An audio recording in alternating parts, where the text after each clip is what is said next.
Okay, so good afternoon. So let me just continue my discussion on chi-square. So nasa chi-square tayo ulit.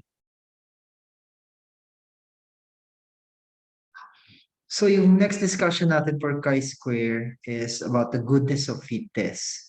So it can be used to determine the outcomes of the multinomial experiment fit a distribution with specified proportion of responses in certain categories. So ginagawa natin itong goodness of fit test to determine if tama ba yung probability distribution na ginagamit natin. Like yung sa previous discussion natin about the Poisson and the binomial distribution, we want to check if yung ating wala ako. If yung ating pinili na na probability distribution is fitted for that particular problem. So kaya tayo nag-goodness of fit test. Now, for example, this one, each day a sales person calls on 5 prospective customers and she records whether or not the visit results in a sale. So for a period of 100 days, her record is as follows. So number of sales, yung frequency is 15, 21, 40, 14, 6, and 4. A marketing researcher feels that a call result in a sales about 35% of the time. So we want to see if this sampling of a salesperson effort fits a theoretical binomial distribution for a trial of 5 with the 0.35 probability of success. So this binomial distribution has the following probabilities and leads to the following expected values for 100 days of record. If you're going to solve for the probability distribution of yung 0 to 5 days, for example, this one, probability distribution daw at y5 0.35 is 0.1160.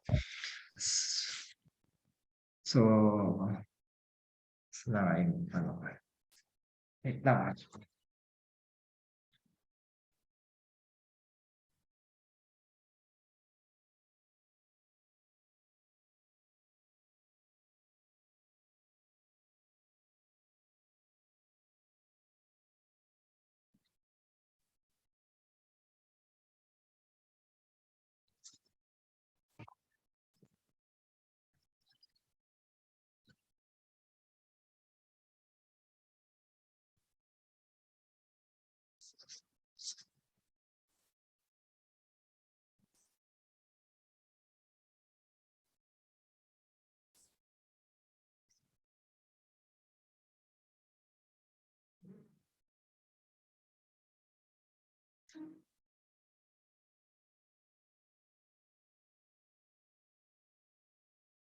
Made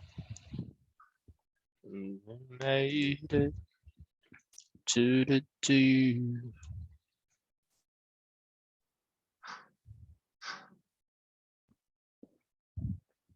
Okay, so, ayun. So, kung gusto nating isolve uli yung value, like for example, what is the binomial distribution at 0, 5, and 0.35, then we got 0.116. If you want to do that, pwede nyo namang gawin on practice. So if you want to solve for 0, then that is 0.11. Check nyo if it falls to that particular value. Okay, now for 2, kinuha ko na yung value that is 0.3364. For 4, that is 0.0487. And for, sorry, 2, 3, 4. 2, 3, 4, sorry. 3. Ito ay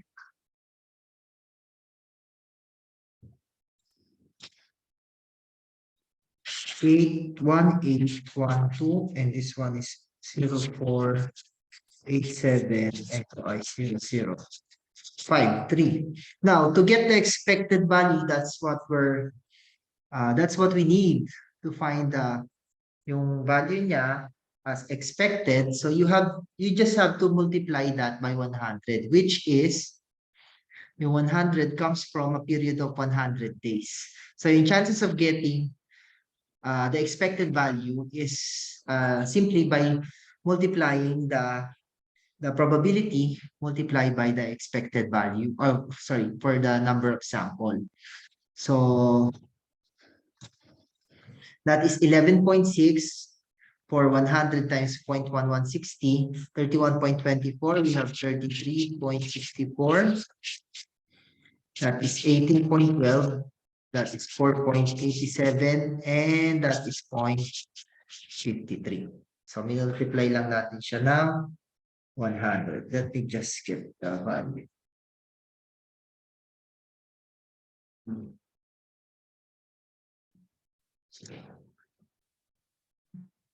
Okay. Good.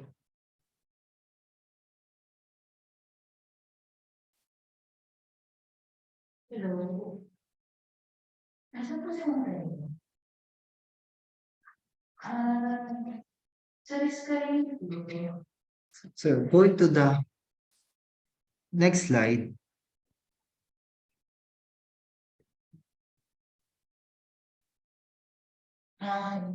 Sige, sige. Sige po. Kasi mabay na po kasi. Since the value of Third next one. Sige, third next, thank you. Since the value of 4 and 5 is 4.87 and 0.53, we just have to combine those two. So kaya magiging parang 5 columns na lang yan, ay 5 rows, since magkasama na yung 4 and 5.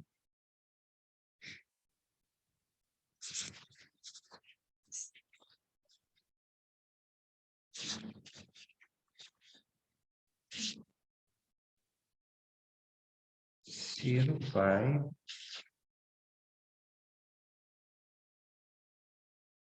30. 40. 8, 9, 540. So, 5. So, simply is 4. This one is 18.12. This one is 5.40. So, yung expected frequency natin, since yung 4 and 5 is sobrang baba, pinagsama na natin siya. So, it makes 0.0540.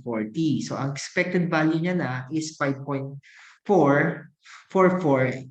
for the combination of 4 and 5. Okay, so yung chi-square natin, di ba, yung summation of observed minus expected squared over EI. So we just have to follow the formula.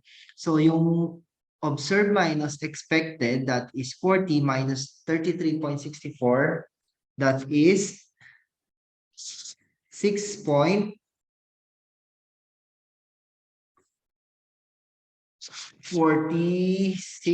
tama ba?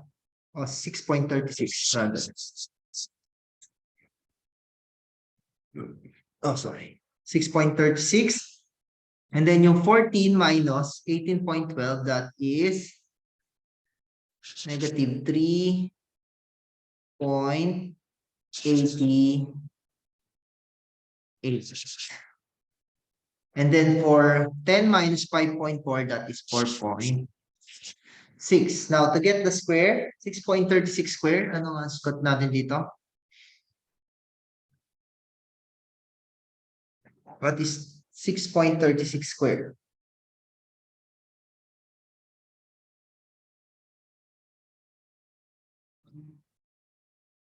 40.44. Yung isa, 3.88 square.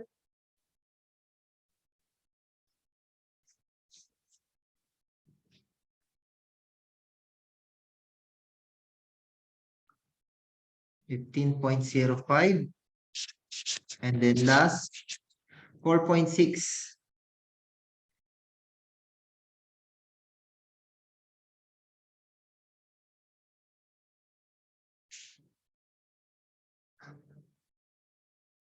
$21.60. Okay, so next is to divide it by the expected value. So yung 11.56 divided by 11.6 is 0.9966. 104.8576 divided by 31.24 is 3.3565. How about to? 40.44 divided by 33.64. That is 1.202. How about yung isa? 15.05 divided by 18.12.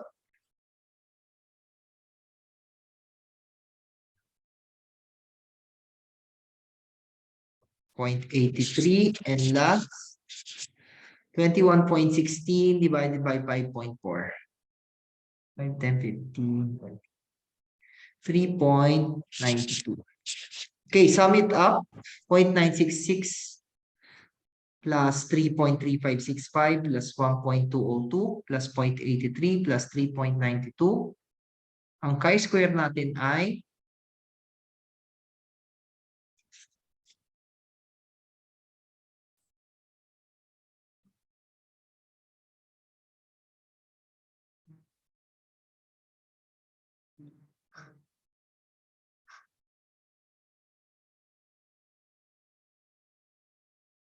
10.3.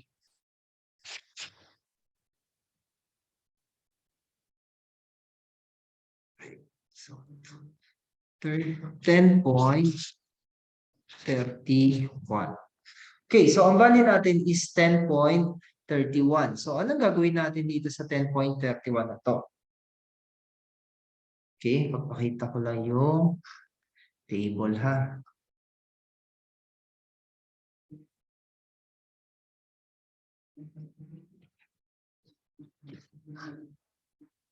So parang ginagawa din natin sa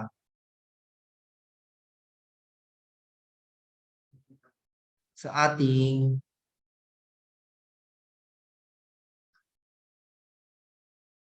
nabi ko muna yung table. Parang ginagawa natin sa Poisson at sa binomial, we need to check the binomial table. So i-compare natin siya.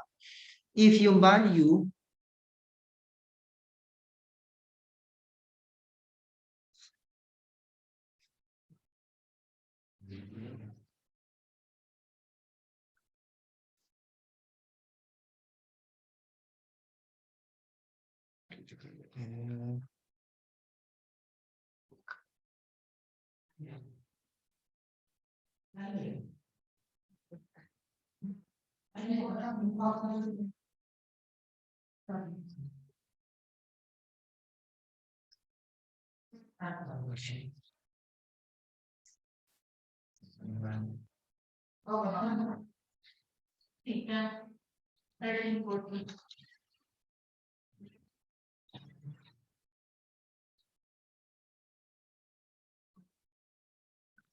so this one is the chi-square table. So dito natin i-check yung ating value. So since ang value is ilang rows yun? Nakadepende sa dami ng rows yung ating degree of freedom. So since ang rows natin is 1, 2, 3, 4, 5, then ang degree of freedom natin is 4. Balik tayo doon. Sa chi-square table natin, ang 4 falls under 0.5. That is 98.44488. So, bakit tayo kumuha ng 0.05 na significance value? Remember na ang default natin sa mga statistics is a 5% significance value. Other than that, yun yung ina-accept natin na standard error. So, kung hindi binigay yung significance value, we assume that the significance value is 0.05. So, yung 0.05, yun yung parang ceiling natin to percentage of error. So, 9.488 versus 10.31 yung nakuha natin na chi-square. Nire-reject natin ang null hypothesis if the null hypothesis or the result of the chi-square value is larger than the nire-reject natin ang null hypothesis if siya ay mas malaki doon sa value ng chi-square ng table natin. So since ang value natin is 10.31, which is mas malaki doon sa value, ibig sabihin, pwede natin sabihin na reject ang hypothesis nito. And for the goodness of fit test, pwede natin sabihin na hindi siya pasok sa isang binomial distribution. So, anong gagawin kung ikaw ang nag-evaluate ng statistics nito? Pwede mo siyang ipasok naman under Poisson distribution. And again, you will have to check if siya ay pasok for a Poisson distribution. So sir, ang pinagpipilian lang ba natin dito ay dalawa lang. It's either binomial lang or Poisson. Pwede naman kahit siya pumasok din ng chi-square. So i-check mo din siya using goodness of fit test. Or pwede siya pumasok under normal distribution, which is the next topic after the final. So parang ang purpose ng goodness of fit test is validity to check if tama ang ginagamit mo na binomial, na probability distribution.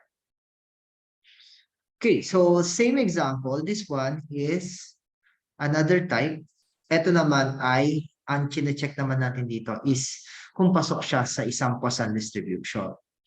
So sabi dito, if the same typesetter sets all the copy for a book, the error rate should be approximately the number throughout the book. With this assumption, the number of misprint per page may be a Poisson random variable. To check whether the Poisson model is correct, an efficiency expert collect the following data from a random sample of 100 pages. So halimbawa,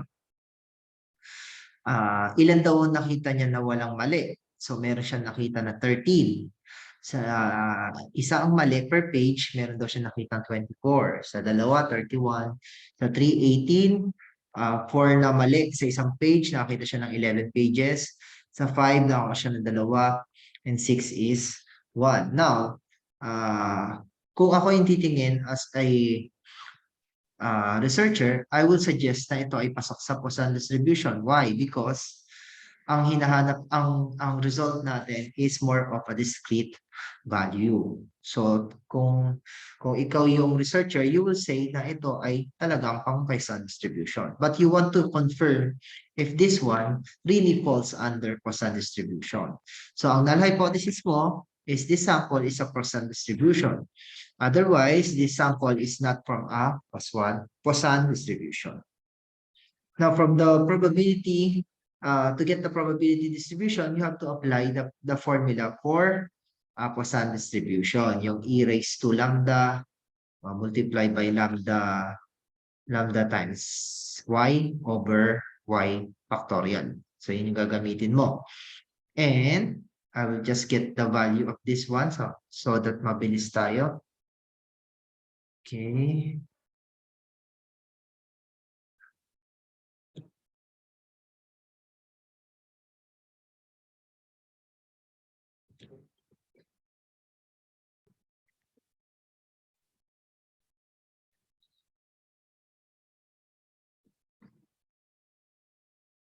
Okay.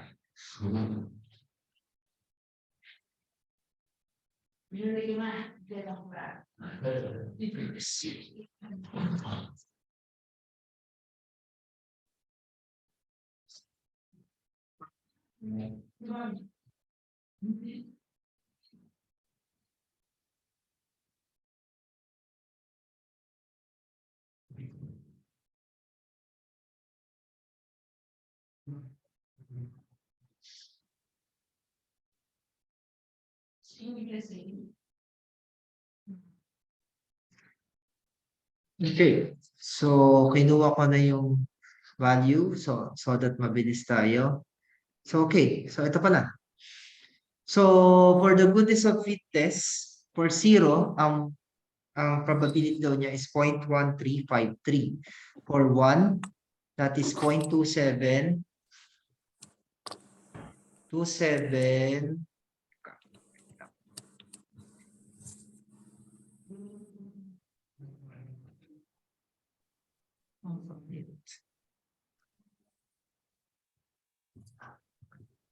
.2707.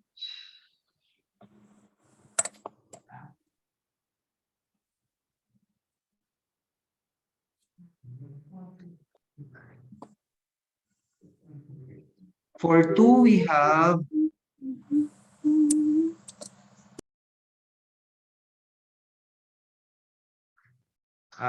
for 2, you have 2707. For 3, we had 0.1804. For 4 is 0.0902. Itong over 4 is pinagsama lang dito yung value ng 4, 5, and 6. So that is 0.0526. So, minultiply din niya since ang ating pages is 100 pages, we multiply by the number of n, making it 13.53, 2707, 2707, 18.04, 9.02, and 5.26. So again, we just have to apply the chi-square value wherein we just subtract the observed minus the expected squared over the expected value. Okay, so ayun, ito yung procedure. So to get the chi-square formula, you needed this as a summation of the observed value minus the expected squared over expected.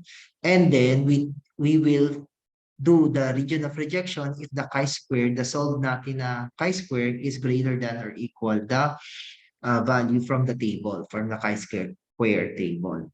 The degree of freedom is k minus 1 minus r. So since ito ay isang row, puro rows lang pinabasihan natin, it becomes k minus 1. Ang r kasi is the number of in distribution A estimated from the sample. For example, if you have two different classes of data, then magma-minus ka pa ng r. Okay? So hindi ito na-solve.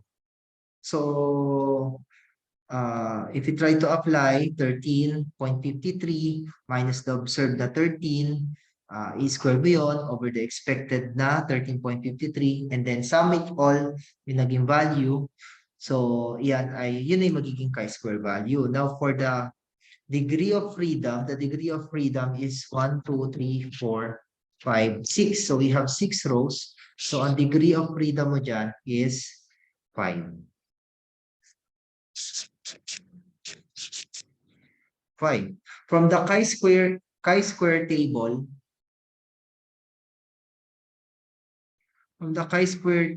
ang value niya is around, hanapin ko din yung chi-square table.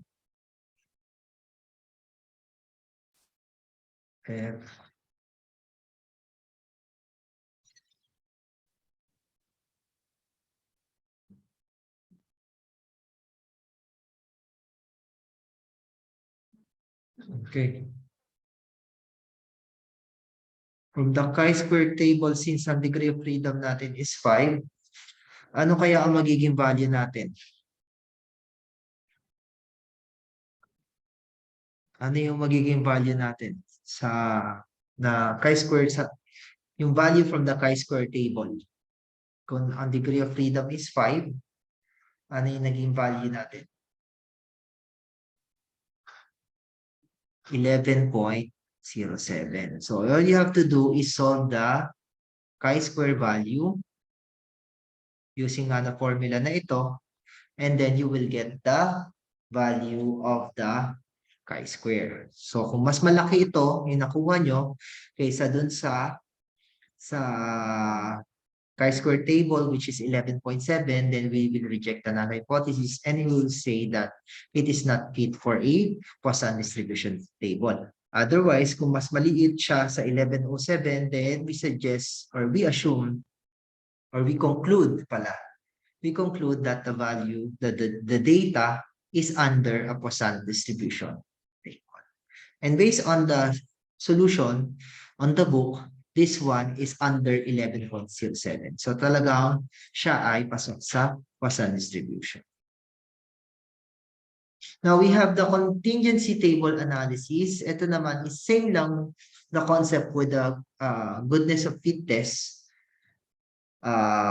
However, ito ay ginagamit for appropriate model of the population. So, halimbawa, meron kang particular na total number and then the percentage of each of the rows, then makukuha mo yung observed expected value. For example, a speech pathologist want to know whether the proportion of male among stammerers and proportion of males among lispers are the same. So yung dalawang to is yung stammerers and lispers are all speech problem. So yung, if I'm not mistaken, yung lispers is bulol, yung stammerers is yung nauutal. So, ang null hypothesis natin dyan, the stammerers is not equal to the mean of the lispers. Otherwise, it is the null hypothesis, the alternative hypothesis. So, the mean of the stammerers, the proportion of stammerers who are male, and yung mean ng lispers is the proportion of lispers who are male.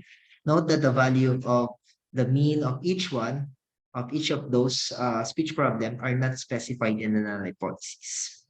The proportion for female could also be included in the null hypothesis, but it's unnecessary since there are only two classes, male and female, and the proportion must be summed to 1.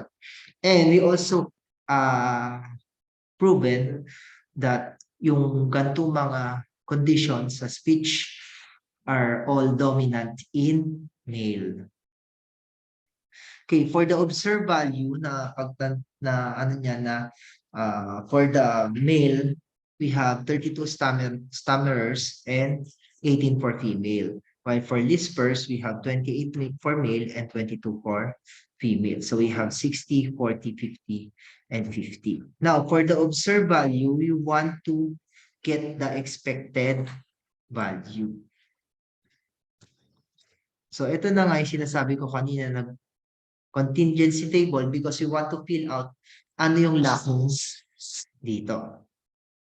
So, based on the table, or based on how you will get the value, that is EIJ, all the observed IX over observed XJ over observed XX.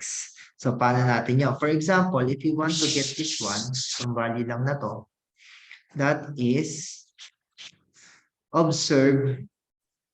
yung observed value natin, OIX. Ano yun? Yung OIX is observe rows column. So 50, 50, ito yun. Ang tinutukan niya dito is ito. Yung observe IX is observed ng rows and columns. So, ang tinutukoy niya dito is the rows. Rows column. So, RC. So, ang tinutukoy niya na OIX is itong 60. So, 60 multiply by the column 50 over 100. Kasi yung OXX, ito naman yun. So, what would be the value of this one? Yung sa male stammerers. Ilan yon? 60 times 50 over 100.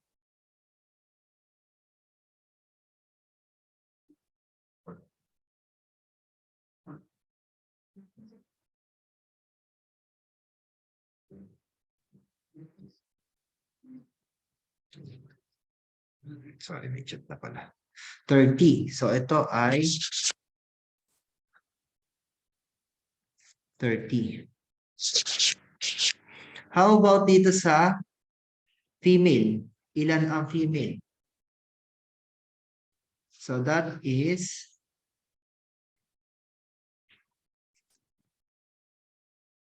40.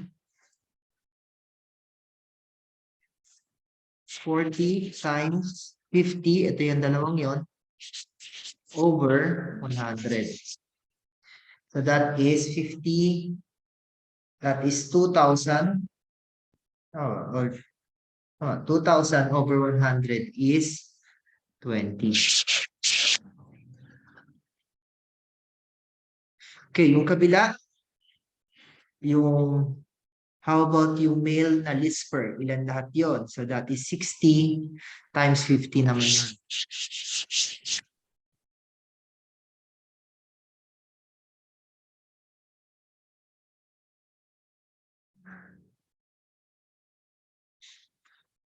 So 60 times 50. Sorry, mali. 60 times 50 tama. So that is 30. And then yung sa baba, that is 40 times 50. That is 20. So, as you can see in this table, kung halimbawa kayo ay titingin, pwedeng hindi nyo na isolve using this formula ito eh. You just have to subtract. Kung nakuha mo na yung 30, then yung susunod is 20 na kasi 50 minus 30 is 20. Dito naman, 30 minus 60 is 30. And then kung nakuha mo na to, 20 minus 40 is, or 40 minus 20 is 20. So kahit isa lang yung solve mo. Kung 2 by 2. Kung 3 by 3, kailangan ka makakuha ng 4. Okay? Then,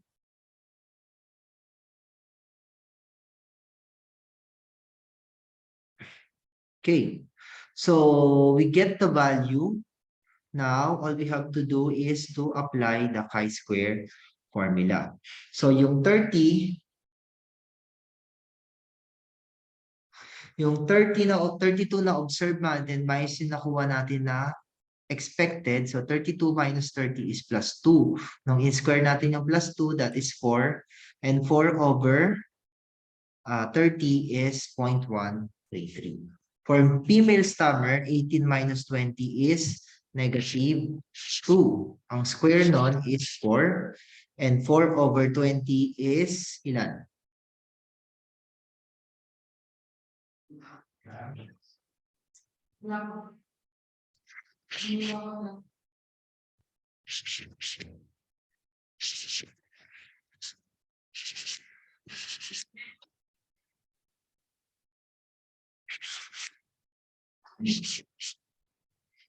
Ilan yung 4 over 20?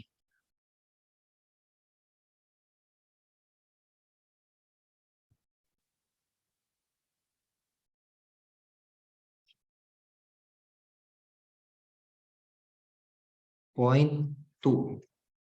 So kung point 2 ito din ay 0.2 since parehas sila na 4 over 20. So to get the sum, that is 1, 2, 3, 4, 5, 6.666. So ito na nga yung sinasabi natin kanina na in a chi-square test of homogeneity, the degrees of freedom is equal to the row minus column, or multiplied by column. Since ang row natin doon is dalawa, at ang column natin is dalawa, so 2 minus 1 multiplied by 2 minus 1, which is R is the number of rows and C is the number of columns. So ang degree of freedom natin is 1. Nakuha ba kung bakit naging 1? Kasi ang number of rows natin is dalawa lang, male and female. So, 2 minus 1 is 1. Ang number of column naman natin is dalawa lang since stammer and list lang ang pinag-uusapan natin. So, 2 minus 1 is 1. So, 1 times 1 is 1. Okay, so ano ang magiging value natin sa table? From the table, ang 1 under 0.05 is 3.841. I-reject natin ang value, ang null hypothesis if the value is higher than the chi-square table. So since 0.66 is less than 0.3841, then we accept the null hypothesis. Okay. So, balik tayo doon. Another example is this one. The test of homogeneity. So, a political scientist is interested in determining how important the promise of number of tax increase is for the voters of different political affiliation. Using voters registration, she chooses random sample of 100 from each of the group, Democrats, Republicans, and Independent. And she asked the subjects to rate the importance of no tax increase on a scale of 1 to 4. The results are as follows. So yan din lumabas na observed value. So for the Democrats, 42 yung very important and 13 is yung not important. So ayan yung kanyang value. So for this one, it is a 3 by 4 table. 3 rows and 4 columns. Now, for the contingency table analysis, ganun pa rin ang gagawin natin. So, if you want to find the expected value of the Democrats, we'll just have to multiply 135 times 100 over 300. Para kino-cross out mo lang yung value dito. Ano yung value doon? At ano yung value sa baba? So, that is 135 multiplied by 100 over 300. Anong value? That is 45. Okay, so ito ay 45. Yung next value, unahin muna natin lahat ng 1. For Republicans, that is 100 times 0.35, that is also 45. For independents, ganun ulit, 45 din ito. Now, 5, 10, 15, 12, that is 135. For number 2, that is 100 times 77 over 300. Anong value nun? 25.67.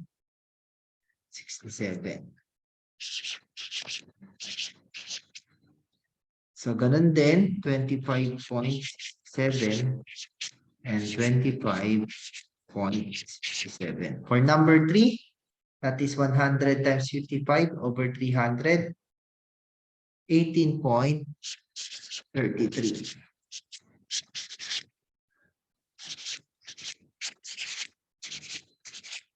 Now, in last, 100 times 33 over 300, that is 11. Okay, now that we have the value, ito lang.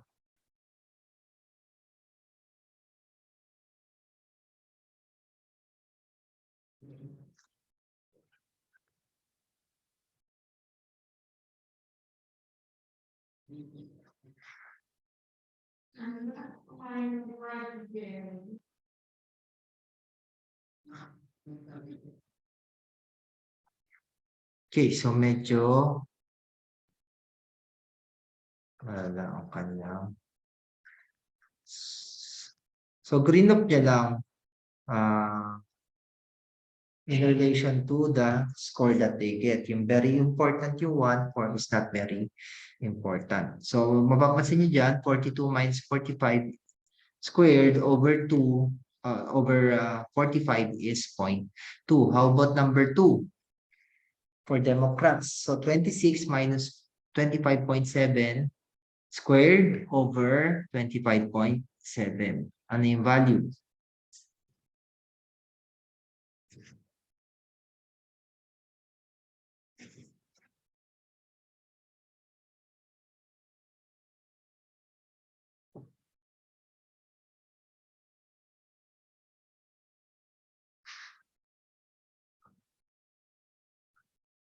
(26 minus 25.7 squared over 25.7. That is 0.1 lang. Okay. Now you, so 0.1 pala. So you have to complete this table up to the very end and then add them up to get the chi-square. Now, ang question ko is, ano kaya ang magiging degree of freedom niya?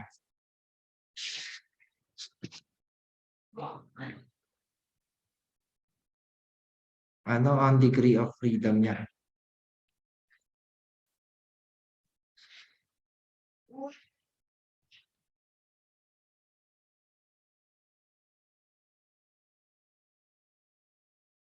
Anyone? Ano ang magiging degree of freedom? R1 times C minus 1. R minus 1 times C minus 1. Ano magiging degree of freedom? Any guess?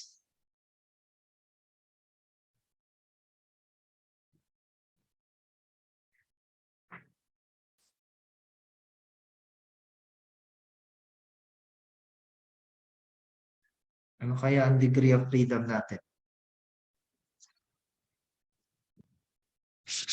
R minus 1 times C minus 1 to get the degree of freedom.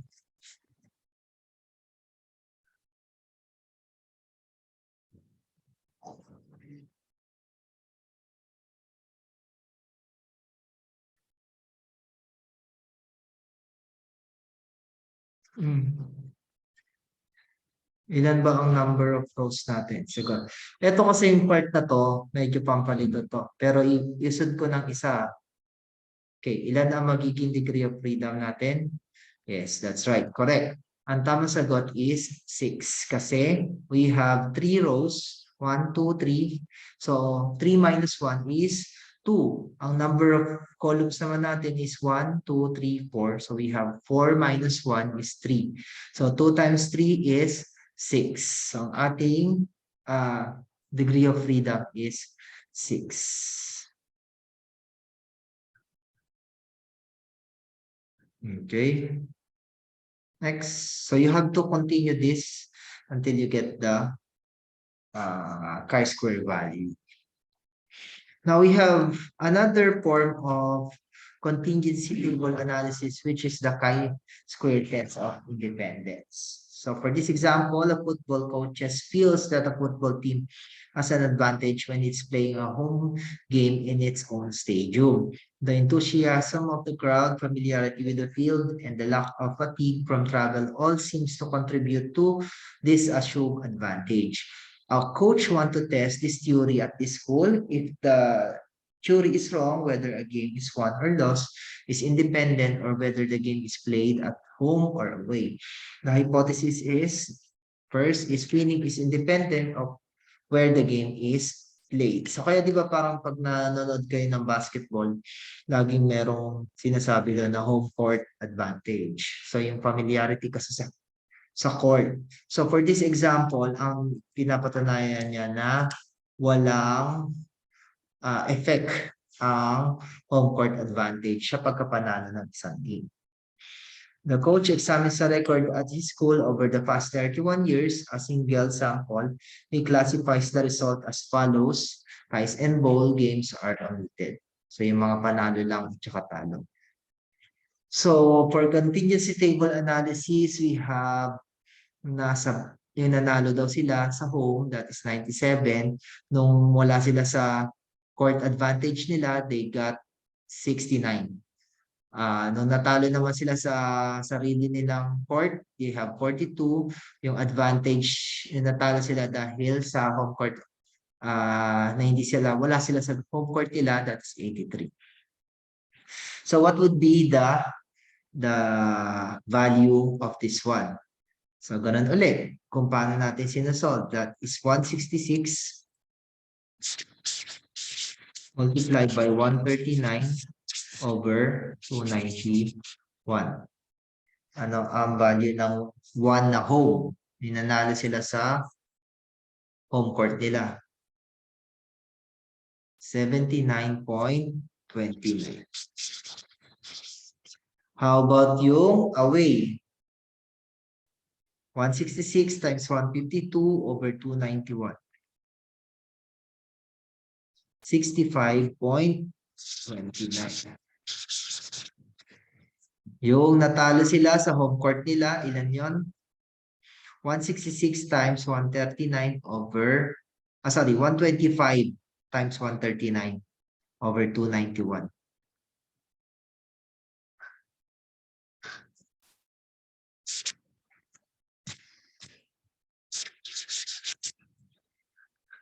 Ilan?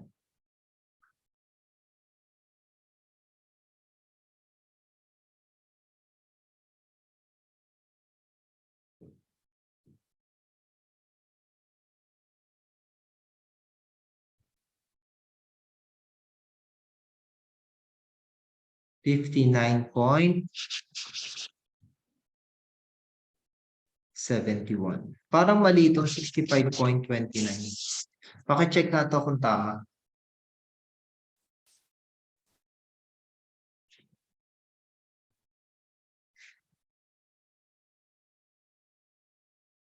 Ano yung 166 times 152 over 291?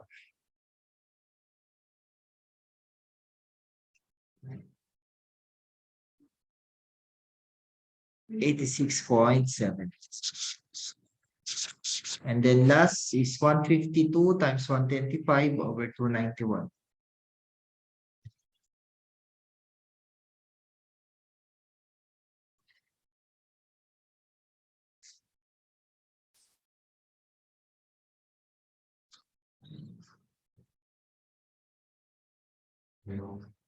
Ito yung 65 point. Okay. So once you get that, 79, 59, 6, 65. Okay, so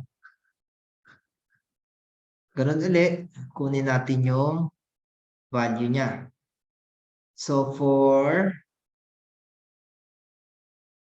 1, that is 97 minus 79.3. Ilan yon?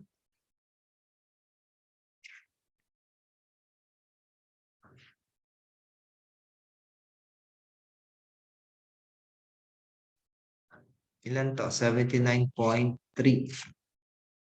80, 17, 17.7. 17.7. Tama.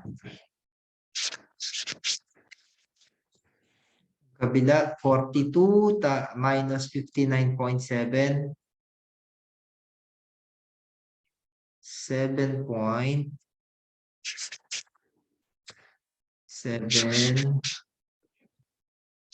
17.7 din. Negative, tama. Yung isa, 69 minus 86.7. 7 point.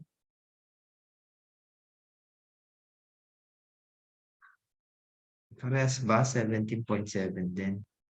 16, 10, 11, 7. Cos 2, 1, 17.7 negative. Ang kabila, yung last, 683 minus 65.3. 37, 82, 7, 82, 12, 17.7 din. Positive. Okay, square natin yon lahat ng yan. What is 17.7 squared?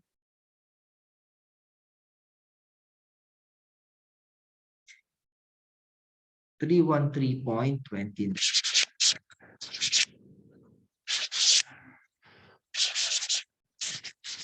Then 313.29.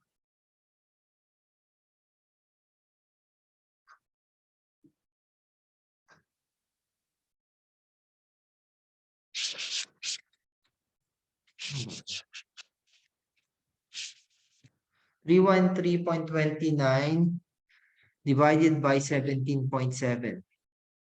Sorry, 79.23. 3.95. What is 313.29 divided by 59.7? That is 5.25. Thank you. 17.7 divided by 86.3. 3.61. And last is 313.29 divided by 65.3. Or 0.8. So the chi-square value is now 11, carry 1, 10, 12, 12, 18, 24, 5, 10, 11, 12, 13, 17.41. Tama ba?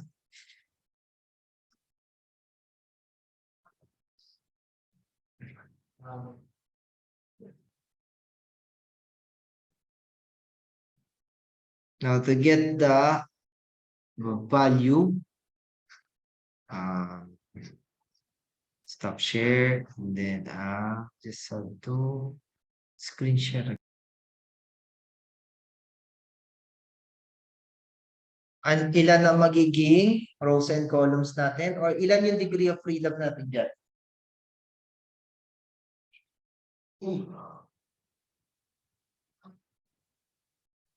Ilan ang naging degree of freedom natin?